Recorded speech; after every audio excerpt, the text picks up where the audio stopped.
السلام علیکم ورحمۃ اللہ۔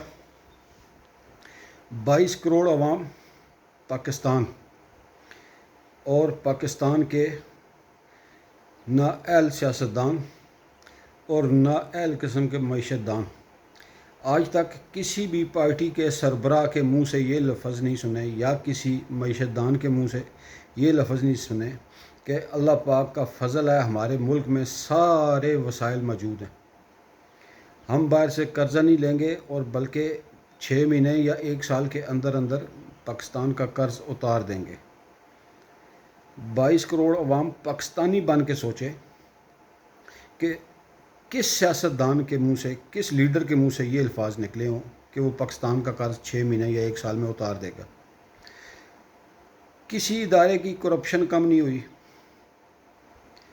کسی سیاستدان کے منہ سے یہ الفاظ نہیں سنے۔ پاکستان کو اللہ تعالیٰ نے تمام وسائل سے نوازا ہے، جنگلات ہمارے پاس ہیں، صحرا ہمارے پاس ہیں، پانی ہمارے پاس موجود ہے، اللہ کا ہر فضل ہمارے پاس موجود ہے، جنگلات کی صورت میں، پانی کی صورت میں، صحرا کی صورت میں، سونے کے ذخائر بھی ہیں۔ پاکستان کو قرض دینے والا ملک ہونا چاہیے تھا، ہم قرض لیتے ہیں۔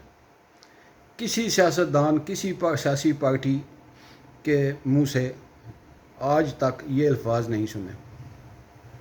کرپشن زوروں پر ہے، کرپشن ختم نہیں ہو رہی۔ اللہ پاک پاکستان کو اپنی ایمان میں رکھے گا، انشاءاللہ پاکستان بہتر بھی ہوگا، لیکن یہ موجودہ سیاستدان اپنا وقار ہماری نظروں میں کھو چکے ہیں۔ عوام کو چاہیے عوام بن کر سوچیں، پاکستانی بن کر سوچیں، ان سیاستدانوں سے جان چھڑائیں، اچھے مخلص لیڈر کی تلاش کریں۔ السلام علیکم۔